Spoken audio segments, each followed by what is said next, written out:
fully accepted responsibility for my conduct. I am deeply remorseful, and I apologize. Margaret Hunter will be sentenced in September.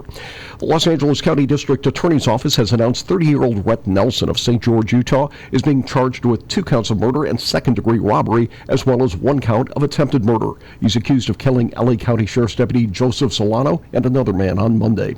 And farmers are dealing with having their land taken for California's high-speed rail project. Attorney Mark Wasser says that's left many with orchards that have to be split to make room for rail tracks. When high-speed rail takes property, typically they might damage the well, they might damage irrigation lines, so all that stuff needs to be fixed. Steve Clausen, California News. From last place to the championship game of professional hockey, it's this week's Geico Sports Now. St. Louis fans were feeling the blues as they watched their team toil away the first few months of the season. In early January, St. Louis was dead last and the 4th lowest scoring team in the league. But they rallied and made a historic comeback by clinching a spot in the playoffs and reaching the finals.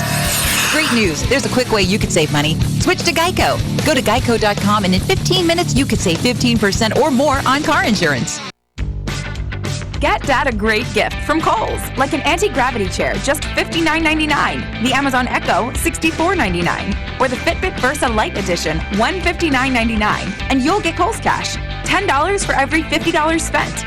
Plus, take $10 off your $50 or more Father's Day gift purchase, Thursday through Sunday at Kohl's. Select styles, 10 off 50, offer valid June 6th through 16th with promo code DAD10.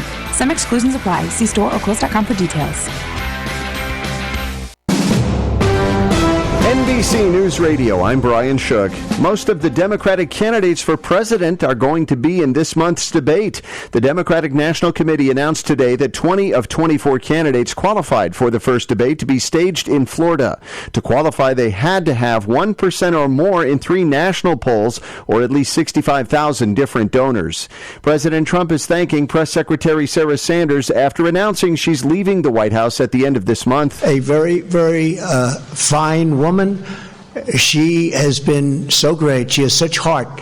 She's strong, but with great, great heart. And I want to thank you for an outstanding job. Michigan Solicitor General Fadwa Hammoud is dropping all charges against 8 defendants in the lead-tainted water scandal in Flint, Michigan. She said she wants to start the investigation over again from scratch, and she left open the possibility that charges could still be filed against the defendants. Brian Shook, NBC News Radio. I always hear from our clients who hired another firm that they wish they'd hired DNA Financial first. Don't have regrets about your IRS tax case. Just hire the best in the first place. One owed $150,000 to the IRS and had spent thousands on another firm. We stopped the levies, negotiated a payment plan, and had their penalties forgiven. And while every case is different, we guarantee that we'll find your perfect resolution and get it done right. For a free consultation, call us at 866-201-0156. That's 866-201-0156. Then you can say, DNA did right by me. KCAA Radio is proud to announce that the Tri-City Center in Redlands is our new home. We're fortunate to be located among some of the best businesses in the region. Among our neighbors are Ray Chiropractic, Brace Connection Orthodontist, Pain Solutions Medical Massage, Rent-A-Center, MVP Staffing Agency, Jenny Craig, Salon Centric, and many more. The Tri-City Shopping Center is located just off the I-10 between Alabama and the Tennessee exits in Redlands. The Tri-City Center is the mall with the heart. Little Shop of Horns says stand up and salute the local men and women. They are our first responders. That's from Little Shop of Horns, featuring new and reconditioned band instruments to let your child improve their education through music. For more information, 951-694-5554. Enjoy band instrument sales, rentals, repairs, and instruction for schools at Little Shop of Horns, located at 27780 Jefferson Avenue in Temecula. Or you can visit kenricemusic.com.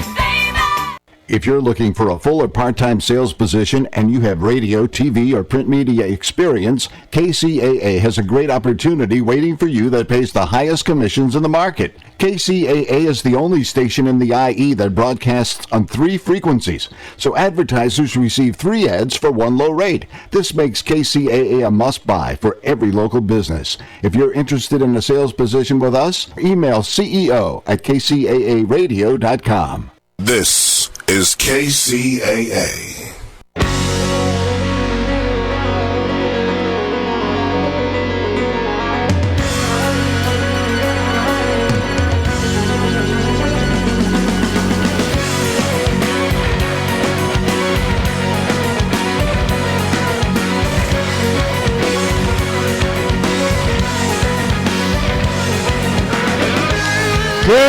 evening, listeners and viewers, and welcome to the Water Zone Radio Show, where tonight and every week we are live from the NBC News Radio Broadcasting Studios of KCAA 1050 AM, Talk Radio 102.3 FM, and Express 106.5 FM. We're located right here in sunny and warm, at least this week, beautiful Southern California, and now we are simultaneously broadcast on Turf's Up Radio, and for the many new listeners we have, that's out of Fort Lauderdale, Florida, and it's courtesy of turfsupradio.com. Please visit the website. So thank you for tuning in to the Water Zone this evening. I'm your host, Chris Davey. Now, I know you're always ready and listening to my favorite co-host, who's Rob Starr, but tonight Rob is in the very fine city of Santa Fe. He's attending an industry event called Next Gen Water Summit, where he's participating in a series of panels tackling a whole list of related issues. But wait, luckily though, we got the pleasure of still being able to listen and hear from Rob as he's just called into the radio show. So Rob, welcome from New Mexico. What the heck are you doing out there? Well, right now I finished up our conference for today. It's a 3-day conference here. I was on a panel with one of our previous radio guests, Dr. Jonathan Overpeck, who is a Nobel Prize winner, scientist. And we talked about climate change and the economic impact. We talked about WaterSense 2.0 and water rating systems between WERS and HERS, H2O, a whole plethora of different things that were going on down here, and a lot of good people. We had the head of San Francisco Power and Water. We had a bunch of PhD professors from Colorado State and New Mexico. It's been great. A lot of people we know in the industry, people from the International Code Council, people from Southern Nevada Water, just a host of people on a host of different topics. So it's been invigorating and nice to be around a bunch of smart people. Well, that's a big list of heavy hitters right there, Rob. I'm telling you.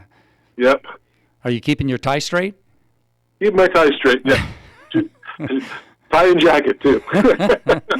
All right. Well, I hope you're enjoying some good weather. It's much cooler down here this week than it was earlier in the week, so we're enjoying that. Yep. And I guess we got a great show today. Oh, it's We've absolutely got some people coming. Actually, it's a pre-recording that you and I did with the city people from Cleveland and representatives from the Wyland Foundation, and it's something that we wanted to do a couple weeks ago, and we got them on recording, and we'll be playing that shortly. Yeah, that's right. Mayor Jackson from City of Cleveland and Steve Creech from the Wyland Foundation, and I guess tonight our usual Maven's Notebook water guest, Chris Austin, has the night off. Yes, she does, and we miss her dearly. But she understood that the recording went a little longer than normal, and we wanted to make sure we got that covered on the show. We do. So I hate to cut you off, but any passing closing remarks from you, Rob? No, you're doing a great job, and see, you know how to run the show. Hey, you don't know half the stuff we've been up to here since you've been gone. But all right, so we're going to get to a couple of commercials, folks. Stay with us, Rob. Have a great rest of the show out there. I'll see you when you get back next week. And I'll talk to you after the conversation. All right, you got it, Rob. Thanks. All right, here we go to commercials. Bye-bye. Stay with us, folks.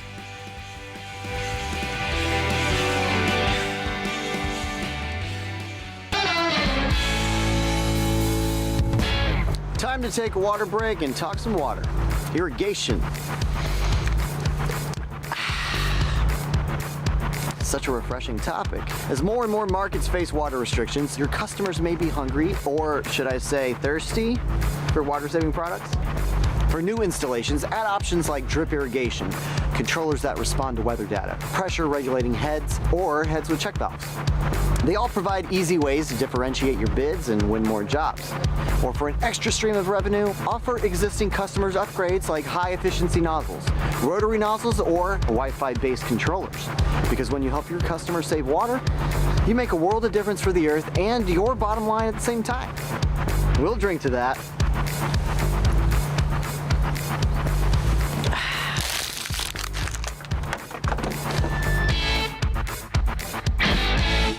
If you knew there was a pipe cement that works better than the one you're currently using, is better for you and the environment, and costs the same or less, would you buy it? Oh, no-brainer, right? Weldon, the trusted leader in solvent cements for over 60 years, is pleased to introduce a new line of solvent cements that does all that. Introducing the Eco Series line of solvent cements for PVC piping systems. Not only does it work great and set fast, it also has 30% lower solvent emissions and less smelly fumes, a better workplace environment when you're installing pipes. But don't just take our word for it. Eco Series products are the only solvent cements that are Green Seal certified for environmental innovation for effective performance, improved working conditions, and for use with potable water. Now available in a medium-bodied fast-setting blue formula 905 Eco and a regular-bodied fast-setting clear formula 900 Eco. Pick up a can today from your local distributor and see, smell, and feel the difference, just like Joe Sweat, president of Sunrise Irrigation, did. He said, after using Weldon's 905 Eco, we immediately noticed the application was smooth and there was noticeably less odor than other blue solvent cements on the market. The guys love it. To learn more about Eco Solvent Cements from Weldon, visit the website at www.weldon.com or call the Technical Service Hotline at 877-477-8327. That's 877-477-8327. Welcome back to the second half, and we have some special guests today on our show. I'm going to go down and introduce them, give a little bit of a background. First person is Mr. Steve Creech. He's the Vice President of Weiland Worldwide and the Executive Director of the Weiland Foundation. We also have the Mayor of the City of Cleveland, and a little background on him. On January 2nd, 2018, Mayor Frank G. Jackson took the oath of office for his historic fourth term, which will make him the City of Cleveland's longest-serving mayor. During his time in office, Mayor Jackson has been an advocate for building equity and opportunity for all Clevelanders in all neighborhoods. Mayor Jackson is a lifelong resident of the Central neighborhood, where he began his career in elected office as its city councilman and later as city council president. He is a graduate of Cleveland Public Schools, Cuyahoga Community College, and Cleveland State University, the latter from which he earned his bachelor's, master's, and law degree. He began his public service career as an assistant city prosecutor in the Cleveland Municipal Court Clerk's Office. Next person we have is Mr. Matt Gray, and he serves as the Chief of Sustainability for the City of Cleveland. Working on all things urban sustainability, Matt has helped lead the Sustainable Cleveland 2019 initiative to create a thriving green city on a blue lake. He is responsible for advising the city on policies related to sustainability, managing the Office of Sustainability, and leading implementation of the Cleveland Climate Action Plan. And Mr. Jason Wood serves as the Chief of Public Affairs for the City of Cleveland's Department of Public Utilities. In his role, Jason oversees external affairs and provides policy advice for Cleveland Water, Water Pollution Control, and Cleveland Public Power. Additionally, Jason serves on the U.S. Water Alliance Water Equity Task Force and the One Water Council. So I'd like to welcome all of those guests to the show. And we're going to start off with Mr. Steve Creech from the Weiland Foundation. And Steve, I know for our listeners, kind of want to know more about the Weiland Foundation and what program you were running and why we wound up in Cleveland, and talk about that for a second before we bring on the mayor and his staff. That's a great question, Robin. It's great to be here. As many of your listeners know, the Weiland Foundation is all about bringing people together for clean water and healthy oceans, and we do that through some truly incredible programs. Most of them are very mobile in nature. We have traveling science museums that are dedicated to water conservation and sustainability. We have national art challenges that kids from across the U.S. can get together and work collaboratively on these beautiful artworks, all dedicated to the way water inspires us and some of the issues that we're facing right now, where we have to look to the future and how we're going to work in a cooperative fashion to maintain those resources. But the one program that's really our signature program is our national campaign for water conservation, and we're going on our 8th year putting this together. We started out with just a small group of cities who came to us and said, you know, is there something fun we can do for our communities and rally people to become not just more interested in water resources, but to really start to invest the time and understand the role that water plays in the sustainability of our cities. And so we put together a community-based challenge, and we had some fun prizes, and we rewarded people for doing the right thing, in addition to setting up their communities for to be more resilient, as we're facing drought issues and water quality issues around the country. But we're going into our 8th year of this program, and this year we just concluded it. We had residents across the U.S. made over 740,000 pledges to cut their water waste by 3 billion gallons. And the reason why we came to Cleveland is because whenever the foundation kicks off this campaign every year, we always try to find a region or a location where water is an important focus. And we really thought that Cleveland's focus on the improvements to the Cuyahoga River over the last 50 years, their efforts for sustainable Cleveland are really in line with what the foundation's trying to do to inspire people about water conservation. And I guess one other reason, I think it was 25 years ago, Weiland painted a big mural downtown. Yeah, in 1997, Weiland, the artist who's the founder of the Weiland Foundation, embarked on a tour across the United States, and his mission was to show people beautiful images of marine life on the sides of buildings, with the idea that no matter wherever we live and whatever we do, we all have an impact on the ocean. In other words, we all live downstream from somebody else. So he wanted people to start thinking about their actions upstream and the impacts that would have downstream. And he thought, wow, there's no better way to show this than, show people, these incredible, beautiful whales, life-size, on the biggest canvases in the world. And in that case, it's the size of buildings and sports arenas, skyscrapers. And in 1997, on one of these tours, he came to the city of Cleveland and worked with Cleveland Public Power and created this incredibly beautiful 32,000 square foot mural on the Cleveland Public Power building. It's called Song of the Whales. It is one of the biggest marine life murals in the world, and we have been talking to the city about restoring that as part of the Cuyahoga 50 commemorations this year. So we're actively working with Cleveland Water, the city, PPG Paints, and basically everybody else who wants to rally and support the restoration of this mural in the city. Excellent. Well, I'm going to bring in our co-host of the show, Mr. Chris Davies, and he's going to start off with the Mayor Jackson. So, Chris. Hey, thank you, Rob, and good to see you this week, by the way. Thank you. So let's get, thanks first of all, Steve, for that summary. It was great, and our listeners really appreciate. I know you've been on the show before, but our appreciation goes out to you for summarizing once again what the National Mayor's Campaign was about and Weiland's position in that. So right now we'd like to get into some questions for Mayor Jackson and his staff there. And I think we're going to talk mostly about a program that they have there called Sustainable Cleveland. And I understand, Mayor Jackson, this question is for you to kick this off. 2019, a fairly big year for the city of Cleveland, especially as it relates to the Sustainable Cleveland initiative. Can you tell us a little bit about that? The initiative was something I started 10 years ago in 2009. I went to Case Western Reserve University, was putting on some conference, and I was able to go there a couple of times for a couple of hours. And what I took away from the conference was that we, as in our systems, operate in a way that is very exploitive, in a way that we exploit people, resources, and situations.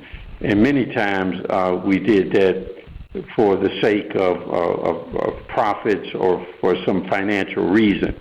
And so I went to the organizers of that event, and I asked them if they could help me organize something to look at how do we transform our economy to a sustainable economy within a decade, by 2019. And that meant that how do we look at having an economy that use sustainable practices, and an economy that recognize that being sustainable is not contrary or the enemy of business or profits, but really can be very profitable. Example, if you have zero waste, that could be profitable. If you reduce your energy bill by using certain technology, that could be very profitable.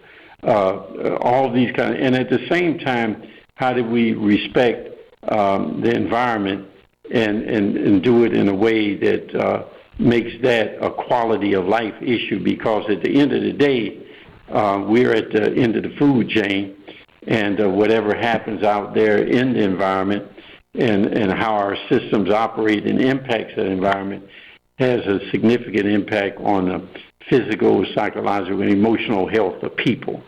And so I'm articulating this 10 years later, really not knowing that when I first started it, that it would mature in this fashion, but that was the general purpose of it. I think then probably to say that over the last 10 years or so, there's been quite a lot of different themes. I think that, as I understand the initiative that have happened over the years, quite an accomplishment over 10 years, Mayor Jackson, to say the least. What are some of those themes that have been prevalent throughout the 10-year history? Well, I'll let Matt Gray, my Chief of Sustainability, answer that, but to kind of help put it in context, as we were looking at doing this, we ultimately decided at the end of the first summit to do it every year for 10 years. That wasn't the original plan. So in doing that, one of the things that we wanted to do is we kept people's interest and kept it focused is to establish a theme for each year. And that's how that came about. Matt, if you could. Yeah, exactly. So, some of those themes I think are common to a lot of cities, but have a special resonance here in Cleveland. The first year, I think 2011, we talked about energy efficiency.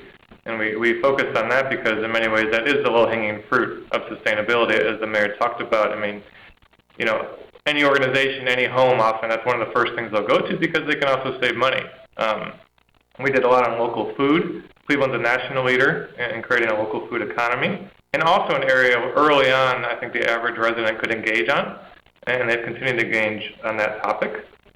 Renewable energy was another big theme.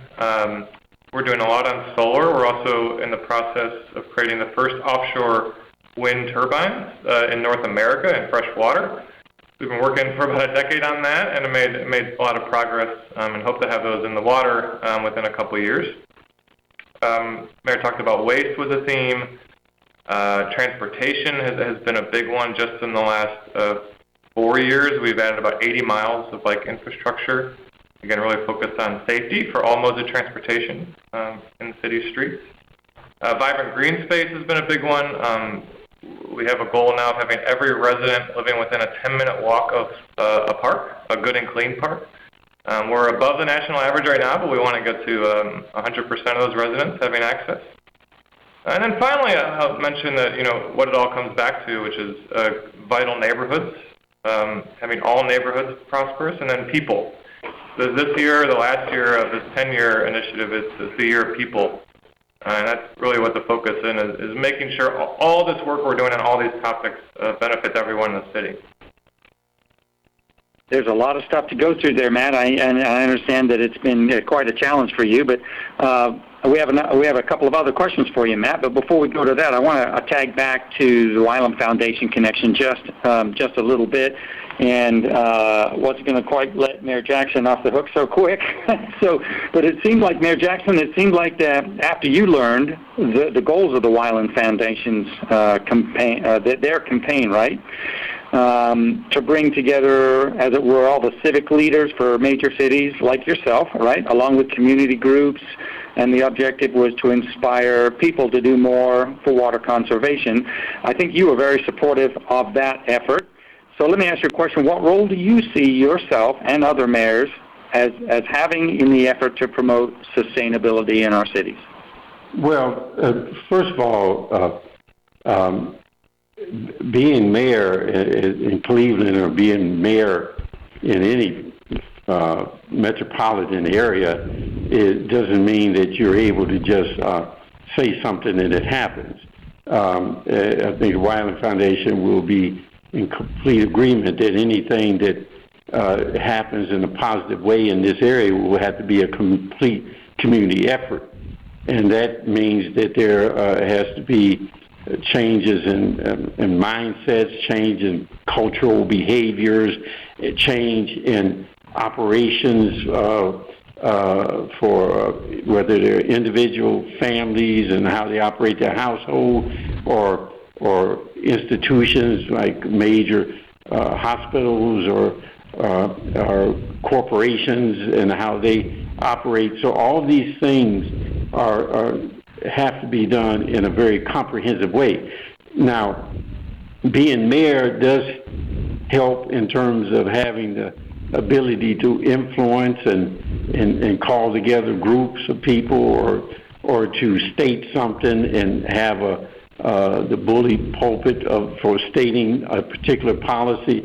And what you find, and what I found, is that when you're clear about what direction you want to go into, and you're honest about it, people are pretty clear as whether or not they support it or not. Some people may support it in ideal, but in practicality and in their operations, they're doing the complete opposite.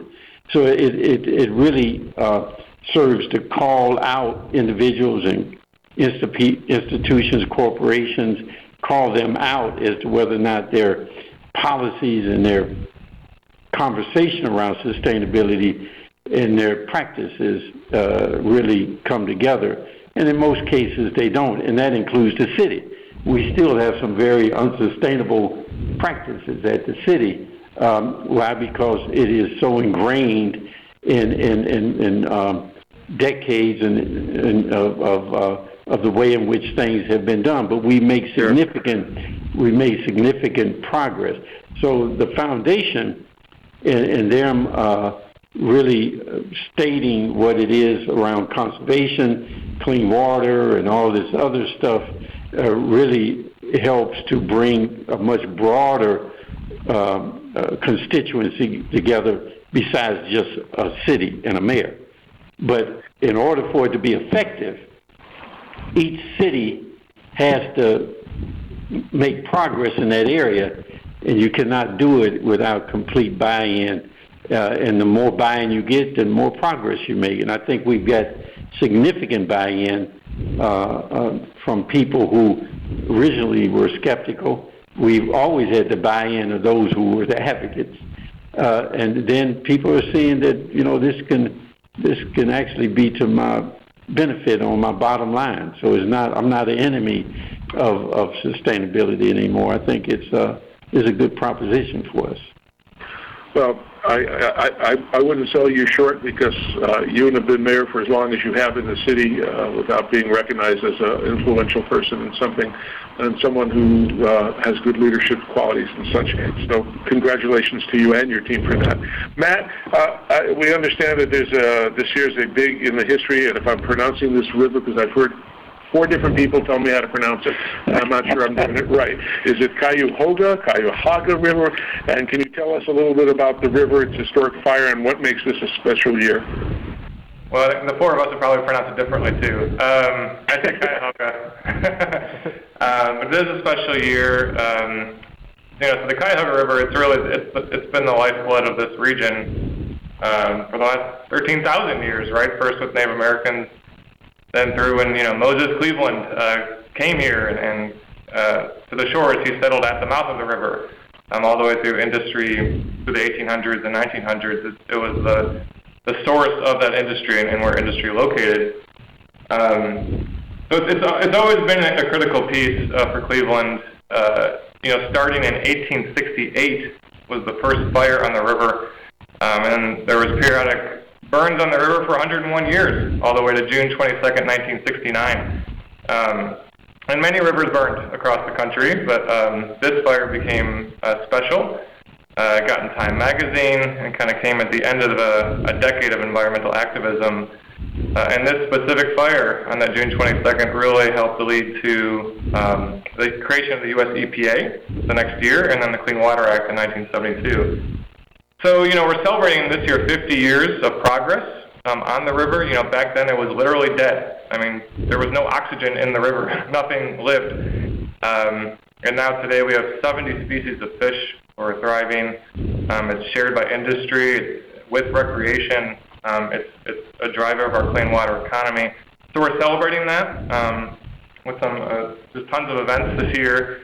But we're also looking towards the future. There are some issues today which we didn't have to deal with in '69. In '69 the issue was largely industrial pollution from some bad actors dumping whatever they could in the river. Today the issue is really more us. It's everyone. It's that what we call non-point source pollution. So it's the plastics. It's the runoff from agriculture. It's climate change. So we're kind of using this year to also, shine a light on and make a little progress in these current problems and challenges with water. That's a good story. So I got a question for Mayor Jackson again. Where were you, Mayor Jackson, when the river last burned? Do you remember it, and how has it changed up until today? I think I just got out the Army, and so I remember hearing about it, but didn't pay much attention to it. I just got back from Vietnam. I think I got out the Army in May of '69, so this happened in June. So I was a newcomer home, and so it didn't make. I heard about it, but it didn't make that much difference to me back then. But as Matt was saying, the river burning was not an unusual event. Having water catch fire was not an unusual event, not only in Cleveland, but throughout the country. But it was part of the way in which our system operated. And our system operated to the detriment of clean water and those wildlife that existed in clean water and who depended on clean water. So it was the impact of the way in which we operated economically, politically, socially, all these kind of things that resulted in the environmental impact that it had. Now, since then, places like Cleveland and other Rust Belt cities are not as heavily industrialized, so that has played a major part in helping the lake and the city, the river, really restore itself over a period of time, and then with certain environmental protection around emission and things like that, we've gotten to the point we are now, where it's really a draw for recreational activity, it's a draw for development activity, and it's a draw for people who just want to be around water. They just love to be around water. And as a result of that, we're now looking at the infrastructure we have, the developments that we have, because back then the highways went along the waterfront, industry was along the waterfront, so there wasn't a lot of residential things happening or development that was designed around people enjoying the recreational or living next to water. So now it's changing. That aspect is changing and allowing access as we develop our waterfront to have it ensured that there's no cutting off of that waterfront to the general public. I think there are some cities that have allowed for private development to occur where the private development owned the waterfront, where we won't allow that in Cleveland. If there's development, there has to be public access. So water has become a very precious and desirable commodity, not just in terms of people just loving being around it and playing in it, but it's becoming a rare commodity in the world, and its value is increasing, and those who are on or have access or have the ability to use clean water or to help support its population, its economy, and stuff like that. Clean water is a very valuable asset these days, and a very desirable asset, and we have to be very careful about those who would want to monopolize clean water for economic purposes. You know, I've got to say, just that story alone. Over those years, there's just been some significant strides that have been made, and I'm sure, Amir, you'd be the first one to say that over those years, it's not a one-man job, right? There's been lots of people help. So how do you feel your administration has been able to help turn things around, and what are the major factors that contributed to the restoration of the river? Well. We have done our part. We're not really understanding the entire picture as the way I understand it now, but I just knew something needed to be done. And so creating Sustainable Cleveland 2019 and trying to transform our economy, the way it functions, the way it operates, and how it benefits people, and all that, and not be so exploitive. That's one thing that I believe as Clevelanders have accepted as the proper way to go, even though we're not there completely. We're inching along in that regard.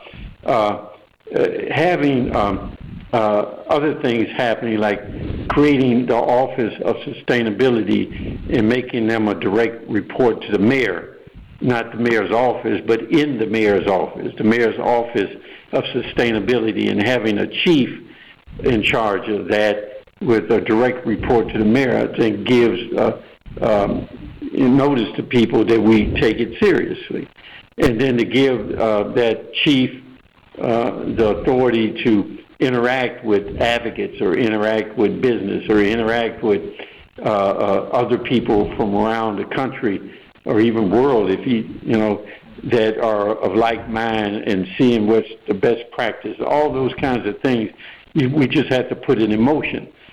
So what the best thing I did was to get out the way in many respects, because, if you think you know something, you mess it up if you really don't know it, right? So I was able to get something started, set a direction, a trajectory, and then put the right people in place to help do the everyday nuts and bolts things you have to do to get us to be successful. Again, we're not there. We're on our way. We're moving. But we're far better than we were 10 years ago. Right, and if I can add quickly, I think we haven't talked about yet is where does the river flow into, which is Lake Erie. Right. And we certainly have many partners on both, but I think Jason can speak more too. I think also the investments we've made in the last decade on water infrastructure to ensure that the water we take out of that lake is as clean as possible, and that the infrastructure is resilient.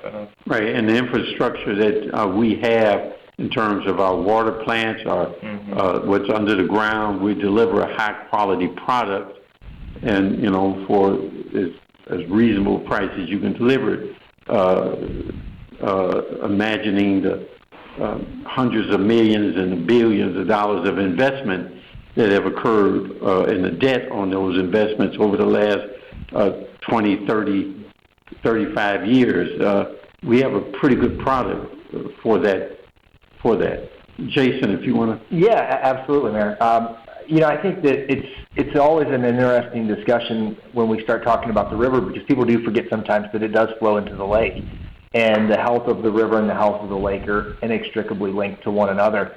And we are blessed in Northeast Ohio, and Cleveland in particular, that we sit on the shores of Lake Erie from a drinking water standpoint, because we have this abundant, very stable, very healthy, very consistent source of drinking water that does allow us to produce an unbelievably high-quality product that's safe and distribute it to the 1.5 million people we serve.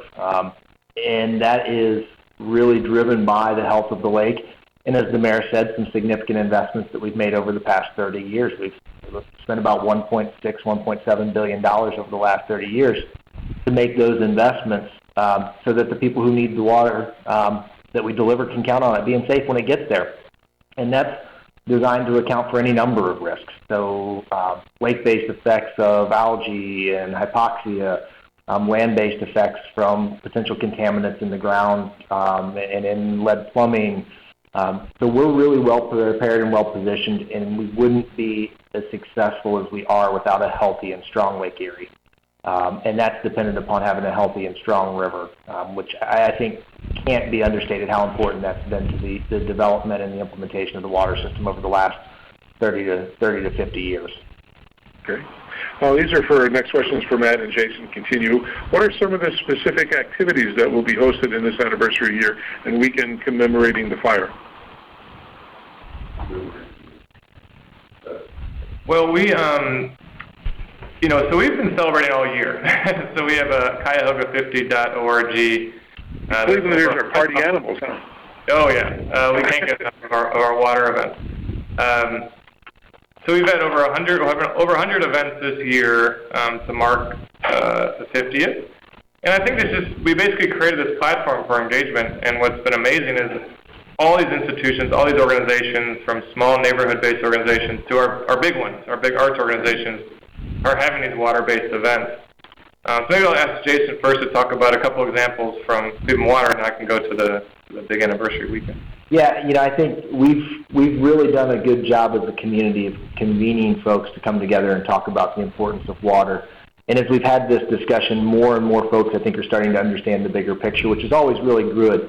For example, about 2 weeks ago, we hosted our annual Drinking Water Week open house, where we open up one of our water plants. We have 4 interconnected water treatment plants. We open one up and invite the public to come in. And we had our largest attendance ever at that event. We had over 2,000 people come through the doors to understand what it takes to make a reliable supply of safe drinking water and everything that goes on behind the scenes. As we've been out having community discussions about other issues, the importance and the value of water has become a more important and more kind of consistent topic in those discussions. And I think it's really leading us into the big weekend, which is the weekend of the 22nd of the actual anniversary. I think we have 25 events in that week leading up to that weekend that really provide an opportunity for folks to interact with any number of policy, fun, recreational activities, a lot of really exciting stuff. So Matt, do you want to talk about those? Yeah, so the mayor often talks about institutionalizing sustainability, which in other words is making it business as usual. How do you have organizations sort of have sustainability ingrained in their DNA? So we've tried to do with this 50th is to broaden our network of organizations engaged in sustainability. And what's so great is that water and fire happen to be topics that almost anyone can engage with. And given the history in Cleveland, it's sort of an easy ask. So we've had over 200 organizations partner with events just on the 5 days, so June 19th through the 23rd, over that 50th anniversary. Our City Club of Cleveland, one of the oldest locations of free speech in the country. They're organizing an event with Christine Todd Whitman, the previous EPA administrator, as well as a couple local leaders, really talking about the past, present, and future of environmental policy. We have 10 international speakers coming for a free event, all connected to water. We have runs for water. We have 4 events on the water itself. There's a stand-up paddleboarding race. There's a regatta. We're going to actually have a float on the river where pretty much anyone can get on the river and be part of a historic photo 50 years later. And there's actually going to be a lighted boat parade too. So both celebrating industry but also pleasure boats on the river that night. The Rock Hall's having a great concert. Our Science Center is going to be free to the public. We've also made our public transit system free that entire day on the actual 50th, again, from an equity perspective, for access to these events, and for parking, to avoid some parking issues. So we've really, I think, gone out of our way to connect as many people as we can to the 50th, and again, kind of broaden that network of people who are engaged on this topic, and to use the 50th as an opportunity to do so. Well, after hearing that, Chris and I have only one good thing to say. Cleveland rocks! Thank you for that. You're welcome. Yeah, I want to bring Steve back into the conversation. Steve, are you still there? I sure am. Yeah, good. I know I was with you when you guys rolled into town with Wyland, and can maybe just tell a little bit about the event, what happened, and where it was, and what went on that day?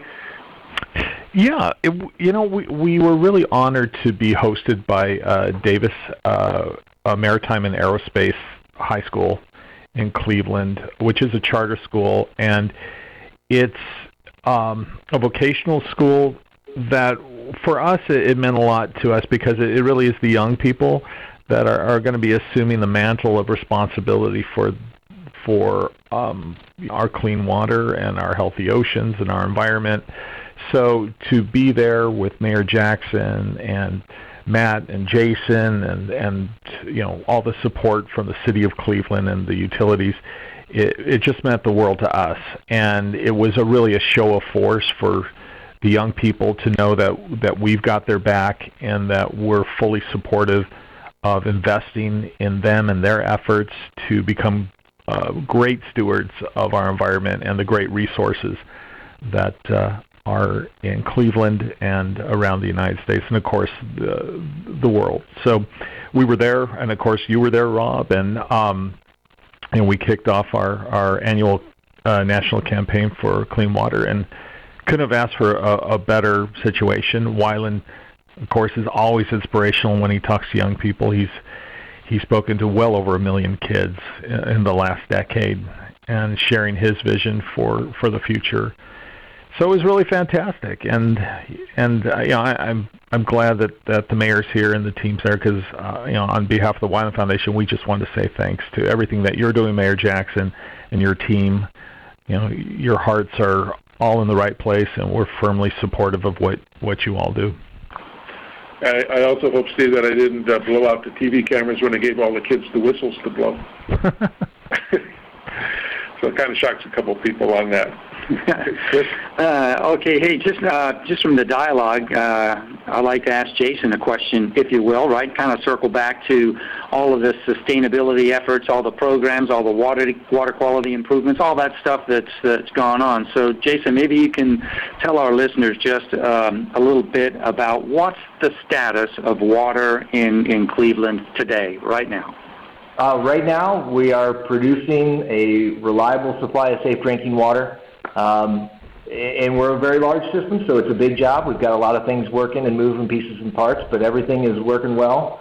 The water is safe and flowing out to about 1.5 million people across Northeast Ohio. We serve all of Cleveland and about 79 other communities as well. Oh, that's good. So last wrap-up question here is for the mayor. So Mayor Jackson, what do you want people around the country to know about how far Cleveland has come environmentally?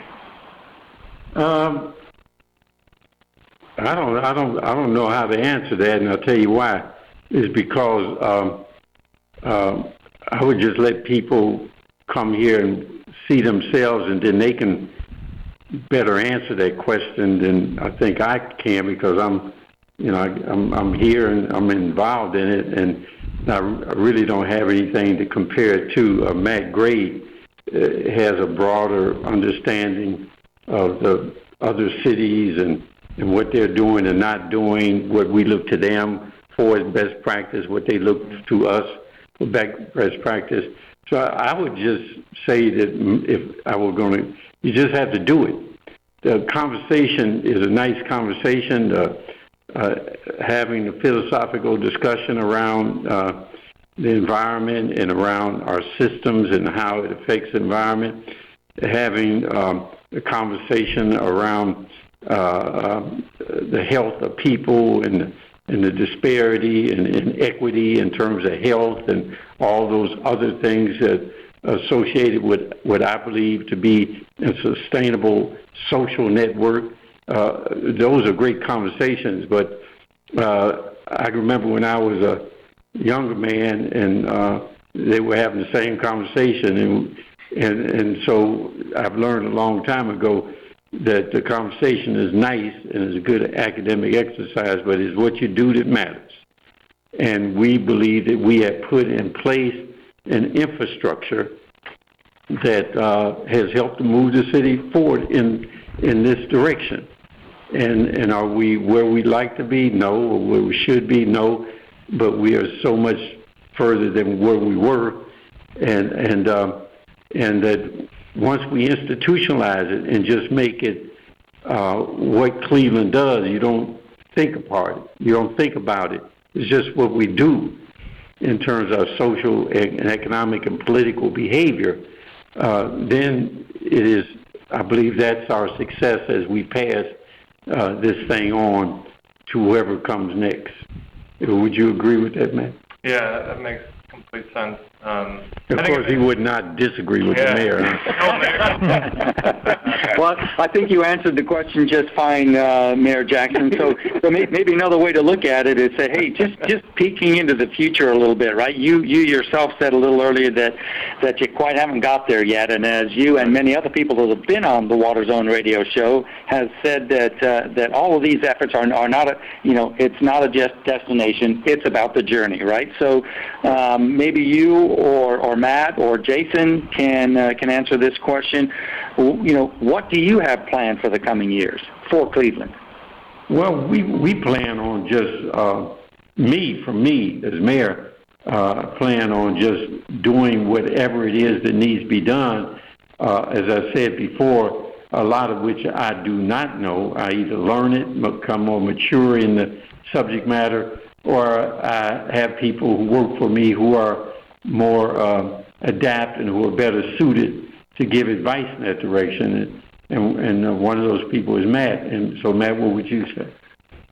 Yeah, I mean, building off the previous discussion, I mean, if any city comes and says they're a sustainable city, they're lying to you. I mean, the reality is to become a sustainable city is requiring a complete transformation of our economy over, 10, 15 years, and culture, and no city is there yet. So I'll just put that out there. I think in terms of us and key next steps, kind of getting to that point, we're going to be working over this next year on a plan to transition to basically 100% renewable electricity. We're at about 10% right now. And what we're really aiming to do is how do you make that transition? And at the same time ensuring that those most in need get the job during that transition, and that things like energy burden are made better. People actually reduce their bills, and especially in a city like Cleveland, which has a high low-income population. So I think what we really want to do, which maybe has never been done, is in a big transition in the economy to actually transfer wealth to the people who need it the most. And I would say is not necessarily using the word transfer wealth, but is allowing for the ability to access the process to wealth. Right. And to make sure that as we function as a city, economically, socially, and politically, that we measure our success and our greatness by whether or not the least of us are better off as a result of our activities. And that's not in terms of welfare and charity, but in terms of how do we incorporate everyone into this new direction, this future economy, this future social engagement that we have to be involved in if we're going to actually survive, I guess, as a species in some respect. So it is about setting that trajectory. So you just do this one little thing, and there's another little thing, and then another little thing, and they tend to build up. One of those areas is our water system, delivery of high-quality water, and make sure that we don't have the same problems other cities have had, particularly when we get on the western end of Lake Erie with the algae and that results in poor water quality as a source, and which means it's more expensive and more difficult to produce drinkable quality water for the customers.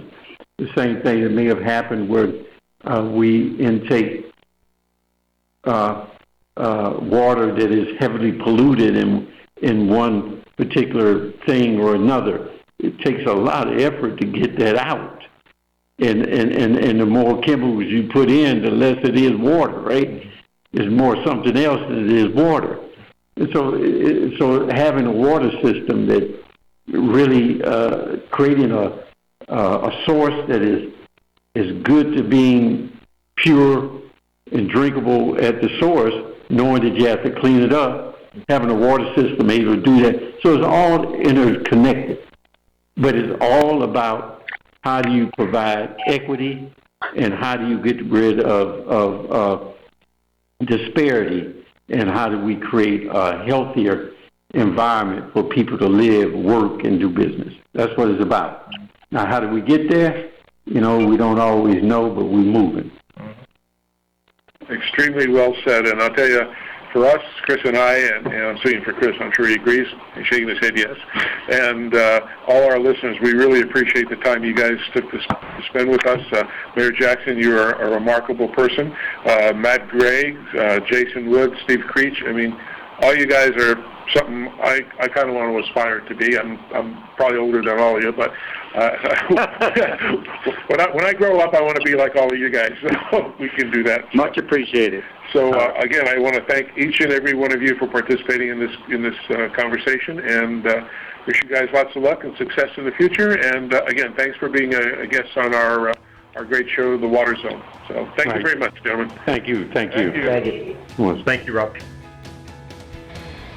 All right, everybody. Well, welcome back to the Water Zone. A great interview there, truly, with Mayor Jackson and Steve Creech from the Weiland Foundation.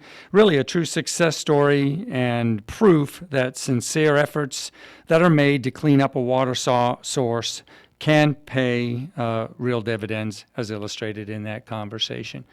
So, guess what, guys? We have our surprise guest host called back in from up there in Santa Fe, New Mexico. I hope the elevation and the altitude aren't getting to your head. Rob, welcome back. How are you? Thanks. That was a great conversation. It was enjoyable listening to it again. Truly see a bunch of people who have a good passion and a commitment to get things done. Yeah, indeed so, right? Those guys are tell a compelling story, especially from the years back when all of us, when I was younger, at least some of our listeners may not even be old enough to remember these news broadcasts and seeing the pictures of the Cuyahoga River actually in flames, right, and burning, right? But I remember that as a kid, and just to hear this inspiring story, just terrific. Hey, Rob, so what you up to up there still? Have you been out to dinner yet? Had anything to eat? No. I'm gonna go out after the show, after we do this, and gonna have dinner with a couple people. One of the people I'm gonna be meeting is Dr. Saint Hilary, and he's at the University of New Mexico. We talked today about irrigation water budgets. And what's interesting is, as you and I and some of our listeners know, that the water budgets are an instrumental tool for water conservation. Thus, the creation and use is rapidly increasing. And what he's preparing and done some software, and his team at the college, is they've come up with software where they'll fly a drone over a property and actually do measurements and everything else and determine what the water budget for outdoor landscaping will be. And I thought it was pretty interesting. And then Doug Pouchard, who's president of Cool Water, was saying that he believes in the next 10 years it'll be able to go down and tell what kind of sprinkler heads and things they have. I don't know how that's going to happen, but I should make fun of that because what you can think of, whatever you can dream of, can usually come true. Yeah, so, that's absolutely true. That's going to be interesting to see how they can pull that off. But they made some models that you can go online and check that out. They're testing it in Albuquerque and some other places. And then I met some other people, a lady from Lane Community College in Oregon, and they got a grant, and what they're doing is they're creating a online conservation degree, water conservation degree program that can be taken anywhere in the western U.S., and they're collaborating with some different colleges for that. So people who want to get into the water business and learn about conservation, get a kind of a degree, that's going to be a neat thing. Awesome, Rob. Well, you know what that rising music in the background means, don't you? I sure do. Right. So the most important thing that all of us can do this week, Rob, you and I together, is Think blue. Sign us off, Rob, if you will. All right, everybody, you have a great week. We'll see you next week. Join us again, and remember, do the blue thing. Take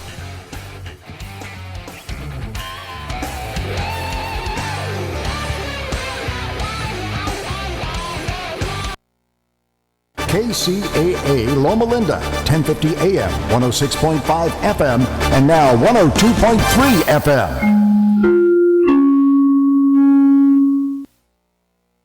California Headline News.